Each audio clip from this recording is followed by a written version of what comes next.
Nos 2 anos, as denúncias de erro médico aumentaram 36%. O advogado criminalista Ademar Gomes explica por quê.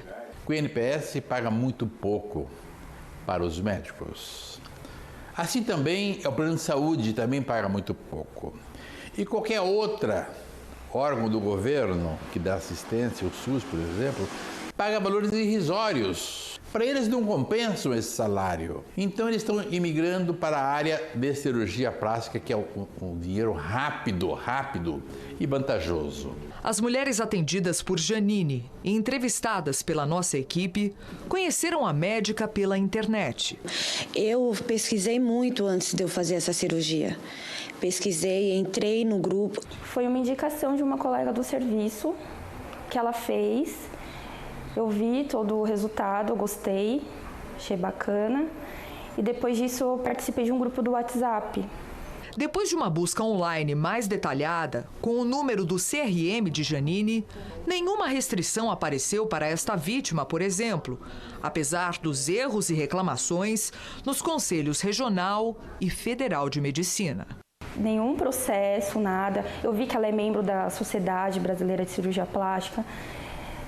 Então, para mim, assim, isso bastava.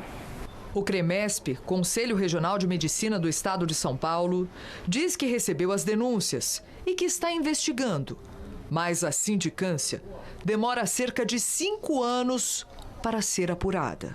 É ouvir testemunhas, vai para uma perícia médica, é um processo demorado. As vítimas que entrevistamos registraram boletim de ocorrência e, paralelamente à investigação policial, brigam na justiça pelos direitos. Vamos fazer um trabalho junto às autoridades para que ela seja denunciada no crime doloso e não no culposo. Porque no culposo ela paga uma cesta básica, vai serviço à comunidade e prescreve, tem mais essa.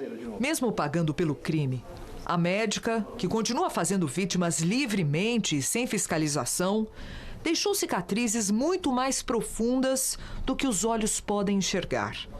Seu Jurandir e Dona Cida sabem que essa dor não pode ser reparada. É muito ruim. Você não esquece, você amanhece o dia, lembra na hora do café. Às vezes lembra quando ela era pequenininha, o que você fez para cuidar até chegar onde chegou. E eu achava que estava sempre na minha mão. De repente, escapuliu, que eu nem vi. Tenta melhorar essa postura. Isso, muito bem. Corte, tá sequinho, tá bonitinho. Então você tem que melhorar essa postura, senão vai se acostumar a ficar sem envergadinha. Foram 4 dias na UTI em reabilitação. Por pouco, esta moça escapou da morte. Eu poderia ter morrido, o meu quadro estava gravíssimo. Essa moça fez uma lipoescultura, só que quando saiu da cirurgia, teve uma complicação enorme. O que aconteceu com você? Eu fiz a cirurgia numa sexta-feira e no sábado a doutora Janine foi no meu quarto para dar a alta, médica, e lá eu já não estava sentindo as minhas pernas. Eu tentava me levantar e eu não conseguia. Você não conseguia andar? Eu não conseguia andar, não conseguia me levantar para ir embora. A doutora Janine chamou os anestesistas, eles foram até o quarto, eles fizeram uma pequena avaliação e disseram que eu tinha critério de alta e que era efeito da anestesia, que eu poderia ir embora e que melhoraria dentro de 72 horas. Só que isso não aconteceu. 1 ano se passou e a moça continua com dificuldade para andar. Depois da cirurgia, teve que procurar outros médicos. Ficou com uma lesão no nervo ciático, ocorrida durante uma perfuração na cirurgia plástica que provocou a síndrome do pé caído e foi diagnosticada com necrose de umbigo. Além dos problemas com a mobilidade, a mulher também teve que aprender a conviver com cicatrizes profundas pelo corpo todo. Ando com muita dificuldade, me apoiando, subo dessa escada me apoiando. Tomar banho, às vezes eu tenho que colocar até um banquinho ou segurar no apoio, porque eu tenho muita fraqueza na perna direita. Chinelos de dedo eu não consigo mais usar, porque ele cai, ele solta do meu pé, porque o meu dedão ele não prende. É terrível. 9 meses depois, a mesma médica que operou a moça atendeu a filha de seu Jurandir e dona Cida. Eu tinha vergonha de ir na praia, não colocava um short, eu tinha vergonha. A senhora sentiu alguma coisa de mim? Eu tenho até um áudio no telefone dela que falei assim, não vai, Alessandra, você vai morrer. Minha filha perguntou se não corria risco. Ela falou que não corria risco nenhum.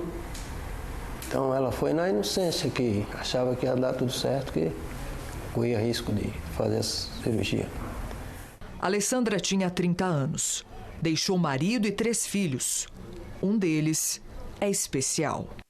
O laudo pericial, requisitado por conta da morte suspeita registrada na delegacia, apontou que Alessandra teve hemorragia interna e a veia cava perfurada por um instrumento cirúrgico durante a lipoaspiração. Para mim, ela é assassina. Ela matou minha filha. Não foi minha filha que morreu, ela matou. Ela matou minha filha num dia, no outro, no sábado de manhã, ela estava operando de novo. A mesma médica, Janine Rodrigues, fez pelo menos 10 vítimas. As pacientes têm até um grupo para trocar mensagens sobre a recuperação das lesões que sofreram. Todas confiaram na médica para consertar imperfeições, mas acabaram com problemas sérios de saúde. No caso de Alessandra, o resultado foi a morte. A luz está apagada porque essa moça que se tornou mais uma vítima dessa médica tem vergonha hoje de mostrar o rosto. Ela ia fazer uma mastopecia. Tem 33 anos, 4 filhos e queria levantar os seios e diminuir as auréolas. Resultado da cirurgia: acabou com o seio necrosado e teve partes que não foram reconstruídas. Depois de você descobrir que tinha perdido uma parte do seio depois da cirurgia, o que a médica te falou? Faz uma tatuagem 3D que resolve. Os seios da moça ficaram necrosados. Coisas que antes eram simples, como abraçar ou lavar a louça, agora são feitas com dificuldade. Eu perdi meu emprego, só meu marido trabalha hoje em casa, então a minha vida está muito complicada e até hoje não fecha. Eu estou com ferimento aberto, imunidade baixa, posso pegar qualquer tipo de bactéria, não posso ter muito contato em hospitais ou quando tem muita gente, porque a minha imunidade está baixa, eu ainda corro risco, né? Este é o contrato fechado com a médica. O texto diz que os riscos e complicações foram explicados, que, como resultado, a cirurgia tem uma cicatriz permanente, que pode haver perda de mobilidade por tempo indeterminado.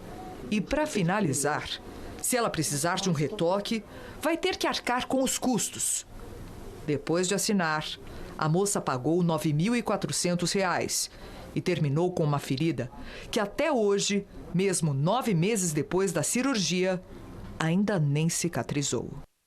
Eu entrei com 2 peitos e com 2 auréolas e saí mutilada, né, do hospital. Apesar da morte de uma paciente e dos erros que provocaram falta de mobilidade e defeitos no corpo, a médica Janine Rodrigues continua atendendo em São Paulo.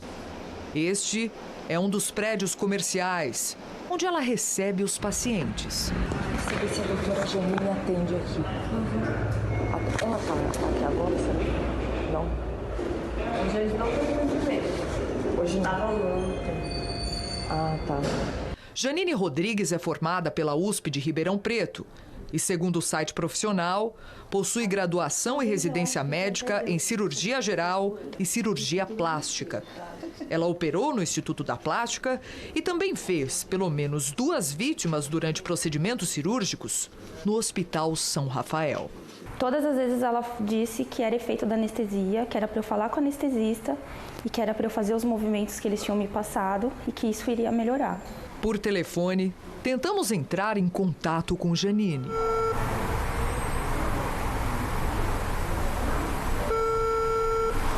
Tem outro telefone, vou tentar em outro número. Alô, bom dia. Perceba que a secretária atende com receio a ligação. Aqui teve um problema aí eu não sei se não está atendendo o telefone. Tentamos ligar no outro número. Bom, a doutora Janine, como a própria funcionária dela confirmou, simplesmente desapareceu. Ela estava atendendo em 2 consultórios, um na Rua Vergueiro, em São Paulo, outro na Avenida Paulista, bem perto do centro, mas agora praticamente impossível falar com ela. Nossa equipe confirmou 10 denúncias que chegaram até a polícia. Mas até descobrir que a imprensa estava atrás dela, Janine continuava atendendo normalmente. Tem que ter uma lei para poder barrar ela, para ela evitar de continuar fazendo isso, para evitar de fazer as pessoas sofrer, as famílias, as outras pessoas que fizeram cirurgia com ela e estão sofrendo até hoje, igual eu estou sofrendo mais ainda pela perca da minha filha, que é uma coisa que jamais eu vou esquecer e que eu não imaginava que ia acontecer uma coisa dessa. Adriana, 41 anos, professora, morta 6 dias depois de fazer uma lipoescultura.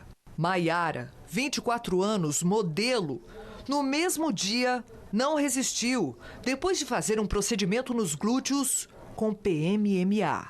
Em 10 dias, foram 3 mortes de mulheres que haviam passado por procedimentos estéticos. Primeiro falou-se no caso de Dr. Bumbum, que havia atendido a bancária Lilian Calisto, fazendo um preenchimento nos glúteos dela. Lilian morreu horas depois. Agora, a polícia do Rio de Janeiro investiga as mortes de Maiara e Adriana. As duas teriam sido atendidas por mulheres que se dizem profissionais no ramo. As duas também passam a ser investigadas. A médica que atendeu a Adriana é Geisa Leal Correa, sócia de uma clínica em Niterói, que se diz especialista em medicina estética, uma denominação que não é reconhecida pelo Conselho Federal de Medicina. Embora a Geisa tenha registro no Conselho Regional de Medicina do Rio de Janeiro, a licença dela não consta na Sociedade Brasileira de Cirurgia Plástica. Nas redes sociais, a médica disse que fez pós-graduação em cirurgia geral e plástica. Atendeu a Adriana, realizou a lipoescultura e soube da morte da paciente menos de uma semana depois por insuficiência cardiorrespiratória. A polícia também colheu depoimentos de parentes de Maiara. A carioca namorava com um dinamarquês, que viria ao Brasil em outubro para se casar com ela. E para o casamento, ela faria um implante de silicone nos seios e cirurgia no nariz. Mas antes, submeteu-se a um preenchimento nos glúteos com o polimetilmetacrilato, PMMA, mesma substância usada por Dr. Bumbum. O procedimento teria sido feito por uma esteticista que foi levada à delegacia para prestar depoimento.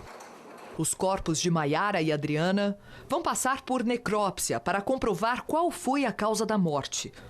O corpo de Lilian Calisto já foi analisado pelos médicos legistas, mas o laudo, por enquanto, foi inconclusivo e terá que ser repetido.